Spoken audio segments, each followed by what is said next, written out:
সুপ্রিয় দর্শক মণ্ডলী, আমরা যাচ্ছি রাঙ্গামাটি জেলার সুবলং ঝর্ণা দেখতে। আমার সাথে আছে আমার পরিবার, আমার মা, আমার বোন এবং আমার ভাই বোন।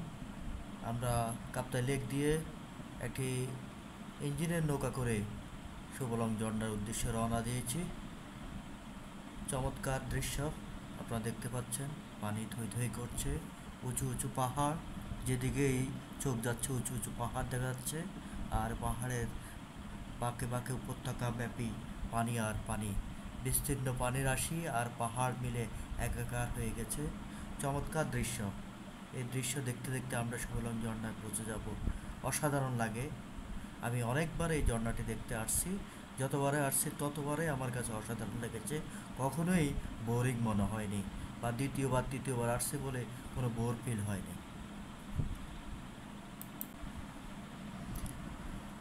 আপনারা দেখতে পাচ্ছেন বরকর উপজেলা, এটি কাপ্তাই লেক দিয়েই আসতে হয় বরকর উপজেলা। বরকর উপজেলাটি দেখা যাচ্ছে। এছাড়াও আপনারা দেখতে পাচ্ছেন চারিদিকে বিভিন্ন পাহাড় এবং পাহাড়গুলোর নয়নবিরাম দৃশ্য আমাদেরকে মন ছুঁয়ে যাচ্ছে। পাহাড়ের যে উপত্যকা এবং পানির যে সংযোগস্থল, সেখানে পানি এবং পাহাড়ের ঘর্ষণে অনেকটা পুরাতন বাড়ির মতো মনে হচ্ছে। অসাধারণ লাগতেছে, মনে হয় যেন কোনো পুরাকীর্তি এখানে ছিল, তেমনই একটি দৃশ্য এখানে দৃশ্যমান হচ্ছে। আর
বিভিন্ন পাহাড়ে বিভিন্ন রকম রেস্টুরেন্ট আছে, যে রেস্টুরেন্টগুলোতে আবার চমৎকার চমৎকার পাহাড়ি বাঙালি খাওয়ার মিশ্রণে সেখানে পরিবেশন করা হয়। পর্যটকরা এই রেস্টুরেন্টগুলোতে তাদের লাঞ্চ বা অন্যান্য খাবার আদি সেরে থাকে। ওই খাবারগুলো যথেষ্ট দারুণ, যথেষ্ট দারুণ, এবং দামও খুব একটা বেশি বলা যাবে না, নাগালের মধ্যেই বলা যায়। তো আমরা সামনে এগিয়ে যাচ্ছি, আরও অনেক এরকম পাহাড় দেখতেই পাবো। সামনে একটি পাহাড়ের উপরে বৌদ্ধদের মন্দির আছে, সেই বৌদ্ধ মন্দিরে বিশাল বৌদ্ধ মূর্তি আছে। আমরা সেখানে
দেখতে পাচ্ছেন সেই সুবলং ঝর্ণা।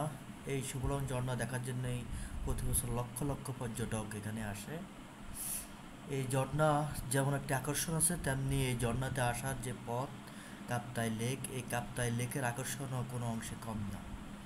এই ঝর্ণা সাধারণত শীতকালে খুব একটা পানি দেখা যায় না, ঝর্ণার পানি আস্তে আস্তে চুষে পড়ে, কিন্তু বর্ষাকালে প্রচুর পানি পড়ে, জলপ্রপাতের মতো অবস্থা।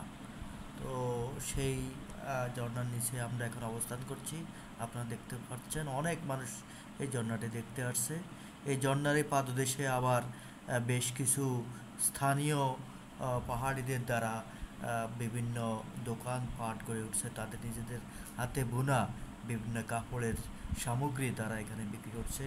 অনেক ভ্রমণ পিপাসু মানুষ এখান থেকে তাদের প্রয়োজনীয় শখের জিনিস সংগ্রহ করে নিয়ে যায়। প্রত্যেকটা জিনিসেই মোটামুটি মনোমুগ্ধকর এবং দাম মোটামুটি নাগালের মধ্যেই, খুব একটা বেশি দাম বলা যাবে না। তো অসাধারণ। আমরা এরপরে যাব সুবলংয়ের সেই বাজার, যেখানে জনবসতিও আছে। সেই জায়গাতে